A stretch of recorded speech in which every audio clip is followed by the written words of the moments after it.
Hello everybody, we are back today to share a fantastic bonus episode. It's from a podcast that we love, Revisionist History. Tom, you're probably familiar with Revisionist History, are you? I am. It's by best-selling author Malcolm Gladwell. It's his podcast, and it re-examines something from the past, some kind of mystery, something that isn't quite what it seems, and asks whether we got it right the first time. In the later series, which has just started, Dominic, Malcolm's exploring experiments, natural experiments, thought experiments, and you'll be thrilled to learn this, scientific experiments. Well, I do love scientific experiments, as you know, and as regular listeners will know, I'm passionately interested in science. And so his obsession in revisionist history, it takes him to salt factories, to university campuses, and to Atlanta. Now, Tom, the hometown of Margaret Mitchell. Can you remember who Margaret Mitchell is? I can, because we did a podcast on her last week, didn't we? With Sarah Churchwell. The author of Gone with the Wind. Author of Gone with the Wind. And we looked at the whole kind of publication of it, the film of it, everything about it. But what I hadn't realised, and what we didn't mention in our episode, was that Margaret Mitchell was killed by a drunk driver in 1949. Did you know that? I didn't know that, actually. No? Well, now we know it, because in this episode that we're going to be listening to now of Revisionist History, it explores the ramifications of this. So Margaret Mitchell, as we discussed in our episode last week, was one of the country's biggest celebrities in America at the time. But the public reaction to her death was surprisingly muted. So why weren't the public more angry about drunk drivers? And that is the question that Malcolm, in this episode that you're about to listen to, sets out to explore. Ooh, it's intriguing. So here is the episode. We really hope you enjoy it, and you can hear more from Revisionist History wherever you get your podcasts.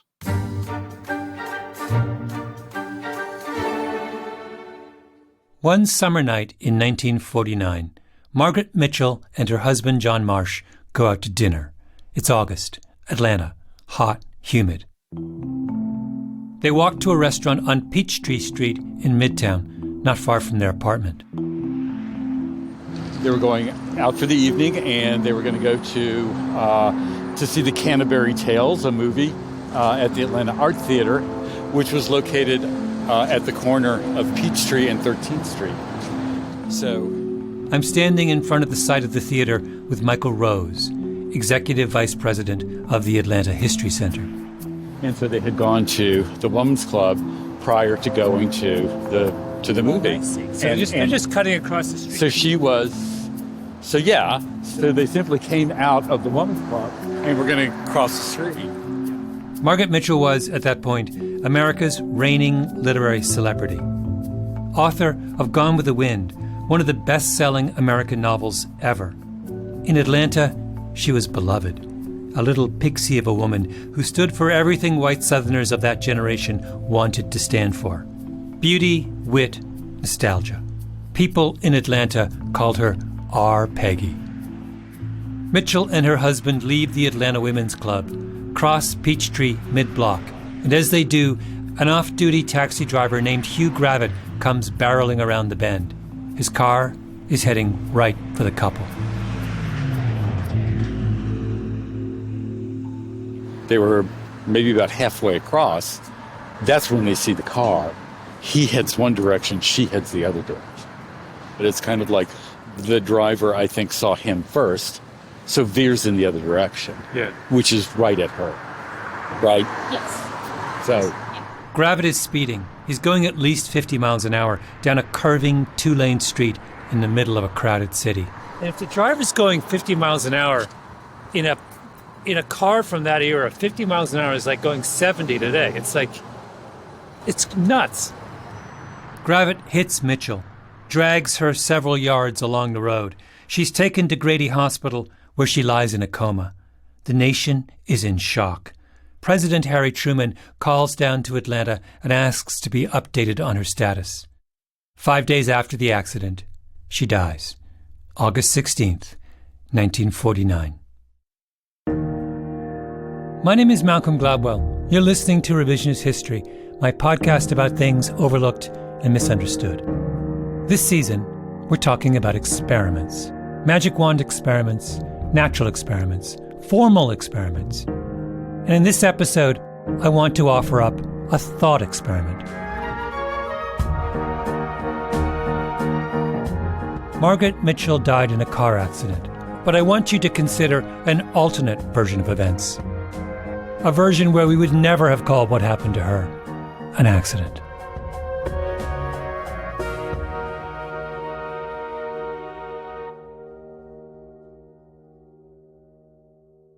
Margaret Mitchell started out as a journalist, living in a first-floor apartment in Midtown Atlanta with her husband, John Marsh. It's where Margaret ended up writing most of Gone with the Wind. Jessica Van Landite of the historic Oakland Foundation is showing us around. She's working, she's writing, and she re-aggravates an ankle injury, and she's pretty much what we'd consider bedridden, right? She's staying at home and recovering, and the story goes, she read through all of the books in the Atlanta library. She just kept reading through, and John said, as he's bringing these books home one day, he says, "You've read all the books there are, why don't you write your own?"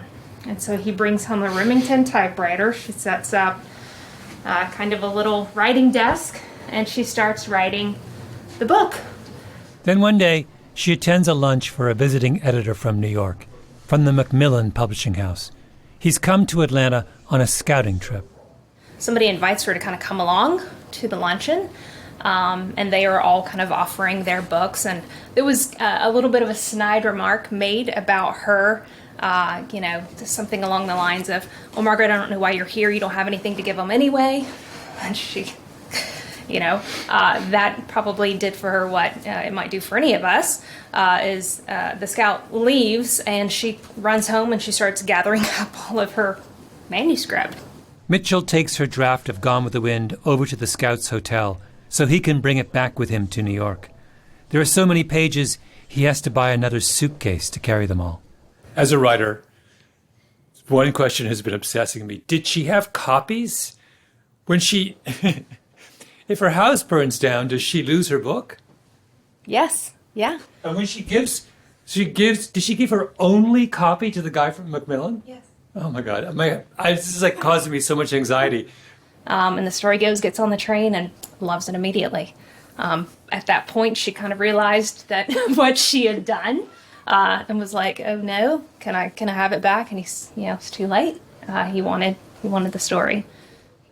Mitchell's manuscript survives and becomes an instant bestseller, a sweeping Gothic historical bodice ripper about a Southern beauty, Scarlett O'Hara, her travails through the Civil War, her epic love affair with the dashing Rhett Butler.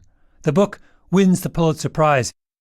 By the way, if you want to know how Southerners really felt about black people, you should read Gone with the Wind. It's all there. The book gets snapped up by Hollywood. Clark Gable and Vivien Leigh, two giant stars in the leading roles, and the result is, to this day, the biggest grossing movie of all time, bigger than Star Wars, including what for generations of moviegoers is the most memorable of Hollywood lines. Red, you go. Where shall I go? What shall I do? Frankly, my dear, I don't give a damn. The last words Rhett Butler says to Scarlett O'Hara as he prepares to leave her and Atlanta forever. The film is a sensation. And when it opens in Atlanta, pandemonium. 300,000 people lined Peachtree Street to watch the motorcade come in from the Candler Airfield, carrying the stars, Clark Gable, Vivien Leigh, Olivia de Havilland. Gary Pomerantz, who wrote Where Peachtree Meets Sweet Auburn, a wonderful history of Atlanta, counts the Gone with the Wind movie premiere in Atlanta in 1939 as one of the signature moments in the city's history. Mitchell came from an old Atlanta family. Her two grandfathers had fought for the Confederacy. This was all in her, the history of Atlanta, the history of the South. After the showing, all the stars took turns saying a few words into a live microphone to be broadcast far and wide. And then Atlanta's own Margaret Mitchell took the stage, standing up and speaking to America. I feel like it's been a very great thing for Georgia and the South to see our old Confederacy come back to us. I felt that way all this week, and I was practically giving the rebels yell tonight. 10 years pass. Her fame only grows until one August night, while crossing Peachtree Street with her husband, Margaret Mitchell is struck by a car driven by Hugh Gravitt, who is speeding and who, it turns out, had spent the afternoon getting drunk. One of the iron laws of celebrity is that what happens to the famous matters more than what happens to the rest of us. Fame magnifies impact. A classic example would be what happened back in 1985 when the Hollywood star Rock Hudson announced that he had AIDS. It was a turning point in the public's attitude about the disease. AIDS, up to that point, was something that people ignored, or made tasteless jokes about, or looked away in horror. Word of Rock Hudson's death, of course, spread very quickly today through the Hollywood community. Paul Dandridge of our sister... Hudson's death changed all that. Hollywood stars rallied to the cause. Congress passed a bill allocating hundreds of millions of dollars to AIDS research. The word, of course, from Mr. Hudson's people is that he does not want flowers. He would rather see donations sent to the American Federation for AIDS Research. That was the organization that he helped found. And that wouldn't have happened if Hudson was a minor character actor. He was a professional, he was a gentleman, he was a kind man, the things being said by many people. Margaret Mitchell in her day was 100 times more famous than Rock Hudson was in 1985. She was America's darling, and she's hit by a drunk driver while crossing the street. Now you would think, wouldn't you, that the death of the most famous writer in America at the hands of someone who'd been drinking beer all afternoon would change public attitudes towards drunk driving. But it doesn't. And that puzzle deserves its own what-if experiment.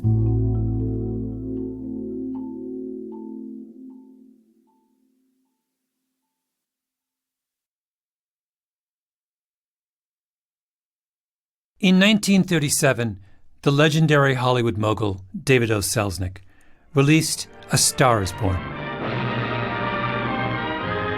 I'm almost certain Margaret Mitchell saw it. Everybody did. It was a big hit. David O. Selznick would go on to be the producer who brought Gone with the Wind to the big screen. But there is no other connection between Margaret Mitchell and A Star is Born. Except, what if there was? What if one of those stories bled into another? That's the thought experiment. You may have seen the version of A Star is Born made in 2018, starring Bradley Cooper and Lady Gaga, which was a massive critical and commercial success. Ain't it hard keeping it so hardcore? Is that me? That's you. You just write that now? Yeah. It's pretty good. That version of A Star is Born was actually the movie's fourth go-round. A version was made in 1976 with Chris Christopherson and Barbra Streisand. And before that, Judy Garland and James Mason starred in a 1954 remake. All the versions follow the same basic plot. A young actress from some distant corner of the country comes to Hollywood, in search, of course, of fame and fortune. She happens to catch the eye of a big star named Norman Maine. He gets her cast in one of his movies. She changes her name to Vicki Lester, becomes a huge sensation. It's Cinderella, only with a twist. As the starlet rises, Norman Maine falls. Here's the 1937 version with Frederick March as Norman Maine. Does Vicki Lester live here? Yes, I got a package for her. I'll sign for it. Who are you? I'm her husband. Oh, sure. Sign right here, Mr. Lester. Mr. Lester, oh my God. In Hollywood slang, the husband of a star actress is called a handbag. Norman Maine becomes a handbag. When Norman Maine is at his lowest, Vicki offers to sacrifice her own career in order to save his. When Norman realizes that, he swims out into the Malibu surf and takes his own life. A Star is Born, as I said, was produced by David O. Selznick. Selznick was a whirlwind, a brilliant talker, a legendary Lothario. He smoked 4 to 5 packs of cigarettes a day, takes amphetamines by the fistful, gambles away his salary at the Clover Club in Hollywood, writes manic, endless memos to his underlings at 3 a.m. Starting in the 1930s, Selznick had one of the greatest runs in Hollywood history. Won 2 Best Picture Oscars, does Alfred Hitchcock's first and second American movies, Rebecca and Spellbound, And, of course, Margaret Mitchell's Gone with the Wind. But back in 1937, he was preoccupied with A Star is Born.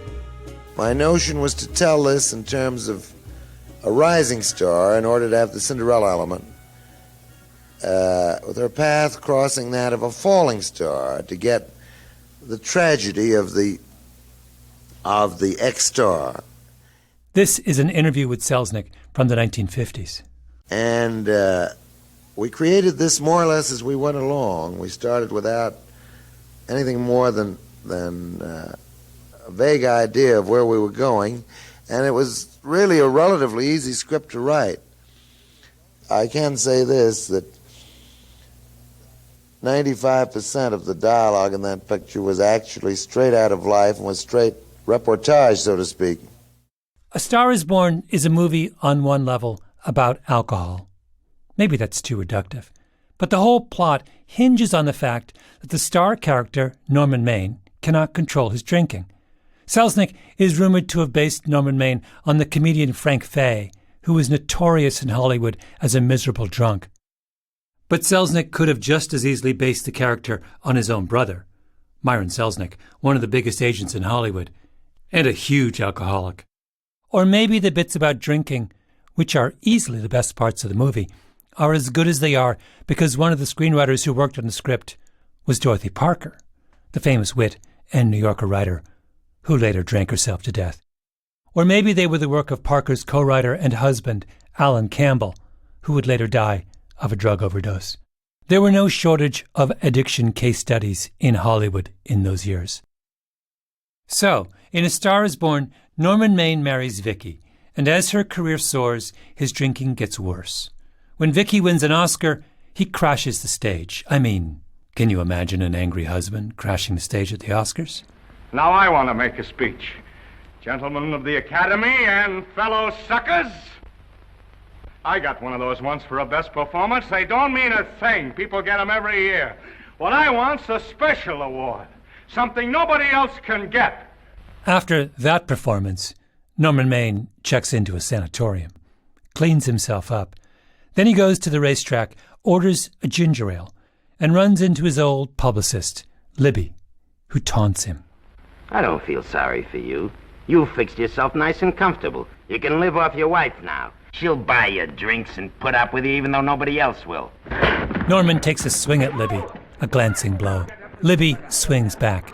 Norman's on the floor, humiliated. I'm Norman Maine. Well, that's not my fault. Oh, don't bother to toss him out. He's harmless. All right, Mr. Libby, if you say so. Sure, let him go. What can he do? He can't fight any better than he can act. Norman, shaken, brushes himself off, picks up his hat, walks painfully over to the bar, and falls off the wagon.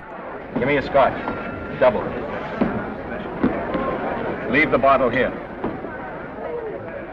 I'm going to read what happens next, after Norman's epic drinking binge. We see Norman's car speeding along the Malibu Road. We see Norman at the wheel, very drunk and singing "She'll Be Coming Round the Mountain" in a loud voice. He comes around the curve much too fast. Tires screech. He tries frantically to keep the big roadster on the right side of the road, but can't. It drifts far to the left. Another car appears on the curve, coming in the opposite direction. Norman smashes into it, bounces off, weaves down the road a little way, and comes to a stop. The other car pitches off the bank and rolls to the edge of the water and bursts into flames. We see Norman come weaving up the road from his wrecked car to the edge of the bank. A thick stream of blood is running down the side of his face. The fire illuminates his face brightly as he stands staring down at the wreck. A look of sick horror comes over him. Dorothy Parker and her husband wrote that scene, and in 1937 it would have stunned American audiences. Automobiles were really only a generation old at that point. There wasn't yet a moral vocabulary around what happened when an impaired driver killed someone with their car. People in 1937 didn't talk about drunk driving. Prohibition had just ended 4 years earlier, and attitudes towards drinking had swung hard in the opposite direction. Judges in the 1930s rarely sent people to jail for drunk driving, prosecutors rarely filed charges. The police officer who caught you drunk driving knew that the likelihood of anything happening was so low it was pointless for him to even arrest you. In 1939, the American Medical Association put out guidelines on drunk driving and said that the threshold for criminal conviction should be 0.15. Understand that right now, most American states have a threshold of half that. 0.15 is wasted. I'm going to guess that 99% of you listening to this podcast have never blown 0.15. Not even on that night in freshman year when you did one too many tequila shots and ended up with a hangover that lasted into the next week. Yeah, there was just passivity throughout the system. I called up Baron Lerner, who teaches at NYU Medical School. He wrote a fascinating history of drunk driving called One for the Road. So the old line about the judges was, that the judges themselves drank and drove, so they didn't want to call attention to the issue. The police were frustrated, at least the ones who were devoted to public safety were frustrated that there was no prosecution. Well, it's more than that word you used right now was passivity, and I was thinking about it seems more than that in a certain sense, because you talk a lot about how there was a feeling that an accident that happens because the driver is under the influence of alcohol is somehow unintentional, that you can't hold the driver responsible in a kind of moral sense for their actions while they were drunk, which is really weird to me because implicit in that is an acknowledgement that they are impaired. So it's not like we're saying, oh, you can drive just as well drunk as sober. No, they're not saying that. They're saying you absolutely are impaired. It's just that we're not going to hold you responsible for it. Yeah, it's weird. I thought it was weird, but it was so commonplace. And I'm glad you mentioned the word accident. Why, if you go and drink too much and you willingly go in your car when you know you're not supposed to, and you crash into someone or something and there's damage and hopefully not death, that's still called an accident. It was called an accident in the 1930s, and it's still too often called an accident, although people now try to get us to use a different word. The other phrase, wrong place at the wrong time. All these notions that, well, just, if that person hadn't been crossing the street, sure, the driver was drunk, but, if they hadn't been out so late at night and crossing the street, this wouldn't have happened. It's sort of bad luck for the drunk driver in a contorted sort of way. And some people used to make the analogy, well, it wasn't like they put a gun in their pocket and went out and then shot someone. They didn't mean to do this. They were just having a couple drinks at the bar and wanted to get home safe. Well, that's actually wrong. It is like putting a gun in your pocket.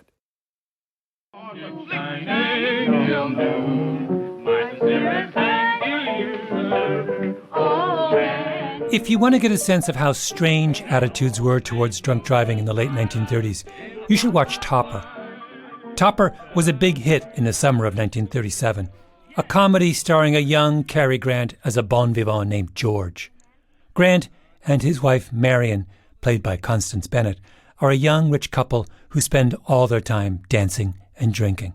After a night of partying, they take a drive, much too fast.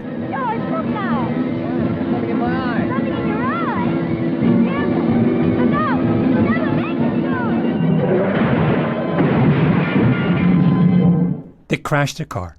George and Marion both die and become ghosts, stranded on Earth because they've done nothing to merit going to heaven. So as ghosts, they make a plan to redeem themselves. They will rescue their friend Topper from his boring life. How? By teaching Topper how to drink, which they proceed to do. And then all three of them, George, Marion, and Topper, have another car crash. And Topper's take-home lesson is that he needs to keep living it up. Well, I won't go back. Why not? I won't do it. You won't do what? I won't go back to that silly old routine. Up at 8, bed at 11. Topper perfectly captures the spirit of the times. The country is in the midst of the Depression. A movie was supposed to be an escape. Cary Grant's character wants his friend Topper to drink away his troubles, which is what audiences wanted in 1937. Topper made sense in that context. But then, at exactly the same time, comes A Star is Born. Drunk drivers do not live happily ever after in A Star is Born. Drunk drivers face consequences for their actions. Actually, let me rephrase that. A Star is Born is almost a tragedy where drunk drivers face consequences for their actions. That scene I read to you earlier, where Norman Maine drunkenly crashes into another car and looks on in horror as blood streams down his face, that scene, the moral center of the original movie, gets taken out at the last moment. Selznick was notorious for demanding multiple rewrites of his films, and he was unhappy with the third act of Dorothy Parker's script, the one that had the car crash scene. Selznick turns to two would-be screenwriters on his staff, Bud Schulberg and Ring Lardner Jr. Schulberg is 22 at the time and working as a script reader, and Lardner is 21 and working as an intern in the publicity department. Both would go on to win their own Oscars, but at the time, they're just kids. Selznick doesn't care. Lardner and Schulberg look over the third act of A Star is Born and write Selznick a memo, one typewritten sheet about the movie's internal logic and what it demands. Quote, her proposed sacrifice, overheard by Norman, offers no great temptation to him because there is no possibility of a comeback for him. If he didn't kill himself, he would remain a bum and probably a jailbird. His suicide would still be that of a hopeless drunk trying to find a way out. Selznick is convinced. On November 6th, he writes his production supervisor, would you please advise the necessary departments that the automobile accident scene is out? In its place, we get a very different ending. Norman goes on a bender at the racetrack. Then he disappears for 4 days. Turns out he's been arrested for drunken driving, crashing his car into a tree and assaulting a police officer. The judge gives him a tongue lashing. You've come pretty low, haven't you? There isn't a man here who's had the advantages you've had. Look what you've done with them. You're nothing but an irresponsible drunk, driving about the streets with the power to inflict death or injury on innocent people. I think we'd better deny you that power for a while. 90 days in the city jail. But then Norman's beloved comes running up to the front of the courtroom. Please wait. I'm his wife. Yes, I recognize you, Miss Lester. Please, Judge. I promise you this won't happen again. I'll be responsible for him. The judge relents, suspends Norman's sentence, lets him go free, and we have, in place of the morally revolutionary moment in Dorothy Parker's original script, just another 1937 ending, where a man drives blind drunk and hits a tree, where the law makes a half-hearted attempt to hold him accountable, only to give up in the face of the celebrity wife saying she can save him, and where the drunk driver faces no consequences for his behavior except a bit of fleeting humiliation. And then he commits suicide, only it's not an act of shame and moral defeat. It's the ultimate sacrifice for the woman he loves. David O. Selznick brings in two kids from down the hall to fix his picture, and they scale back its ambitions so far that it becomes almost unrecognizable. So, the what-if experiment. Let's imagine what would have happened if Dorothy Parker's original subversive version had made it to the big screen.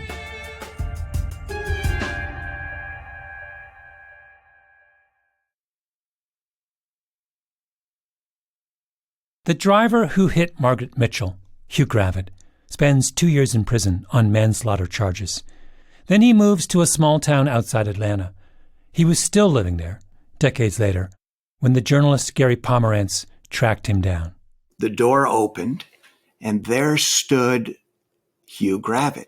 He was 71 years old, and he was gaunt, reed thin, cloudy eyes, not moving well, smoking a cigarette, and he smiled and said, "Good morning." They sat outside in his yard and talked for a few hours. One of the things that struck me most about him was that it wasn't just that he'd hit someone famous. He repeated several times to me, "I hit a woman. I hit a woman." And it was the worst thing he could have imagined. And again, he must have said 3, 4, 5 times, "I'd rather it had been me instead of her." Do you think he was drinking? Oh, well, he told me he was drinking. I don't know the amount. Obviously, this is 42 years later. I think he just wanted to get his view out. And it wasn't, to him, alcohol wasn't a part of this. Alcohol wasn't a part of this. That's what's so strange about going back through the accounts of Margaret Mitchell's death. The fact that his drinking might have been the reason he was speeding somehow didn't seem to occur to many people. A police officer at the scene later testified that he had smelled alcohol on Gravitt's breath. Gravitt himself did not deny that he'd been drinking, but no one gave him a breathalyzer. For goodness sake, the man had over 20 previous traffic citations. Gravitt stood for half an hour at the scene before anyone even talked to him. After his arrest, a picture of Gravitt runs in all the newspapers. He's standing next to his arresting officers with a big smirk on his face. He's a reckless menace. His license should have been revoked years before. But in the mentality of the time, the driver was irrelevant. He was as unlucky as the victim.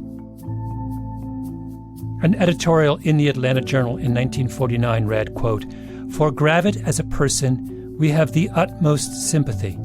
He surely did not intend to kill anyone, and tragedy will haunt him as long as he lives."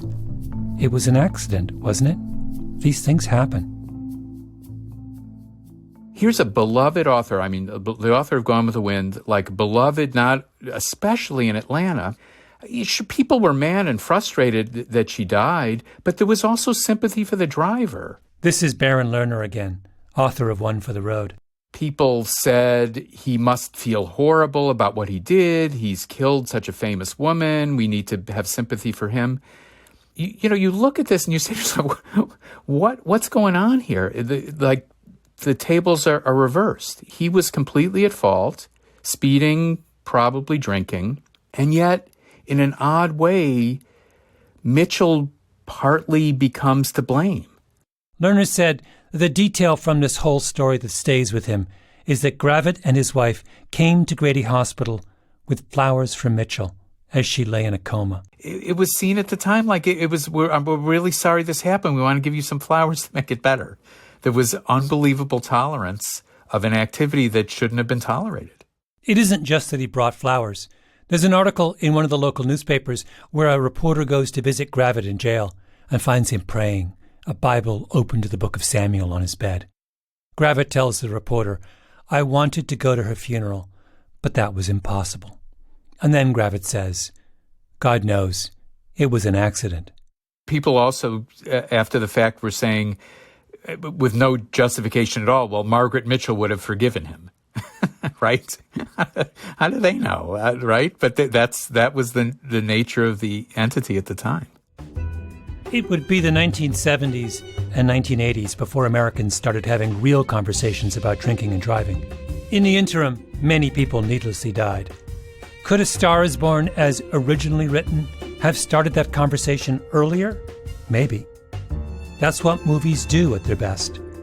The shocking sight of a drunk man struggling to realize he's just killed people could have been in the public's mind for more than a decade by the time Margaret Mitchell died. And maybe by the time a drunken Hugh Gravitt hits the country's most beloved author, America would have been ready to say, the man who careens down Peachtree is not a victim. He's a criminal. But we'll never know, of course, because David O. Selznick never gave the film the ending it deserved.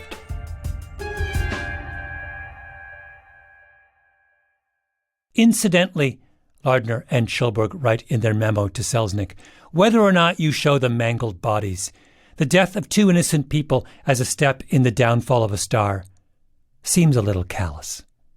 Sure. Let us instead have the blind, drunk Norman Maine hit a tree and be rescued in court by his wife. Hugh Gravitt and Norman Maine were both tests of our tolerance for drunk driving, and in both cases, society looked at their behavior and shrugged. Ring Lardner Jr. and Bud Schulberg rewrote another scene in David O. Selznick's A Star is Born, the very last scene in the movie. For the story to work, Vicki Lester somehow needed to reconcile her own rise with her husband's fall. How should she do that? Lardner and Schulberg's solution was simple. A single line. We see Vicki Lester at the moment of her greatest professional triumph, at the premiere of the movie she has just starred in with her newfound professional freedom. A reporter puts a microphone in front of her. Miss Lester. This microphone is on an international hookup. Throughout the world, your fans are hoping that you'll say a few words to them. There's a dramatic pause. The music swells. Vicki looks out at her audience and reveals the bargain she has made with her dead husband's memory. She will stand by her man. She will treat his sacrifice as heroic. She will bury her identity in his. Hello, everybody. This is Mrs. Norman Maine.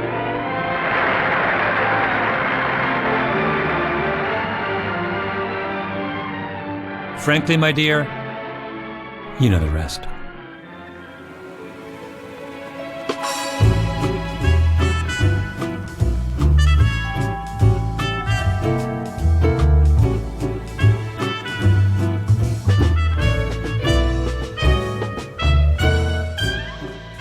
Revisionist History is produced by Eloise Linton, Lee Mengistu, and Jacob Smith, with Tolly Emlin and Harrison Vijay Choi.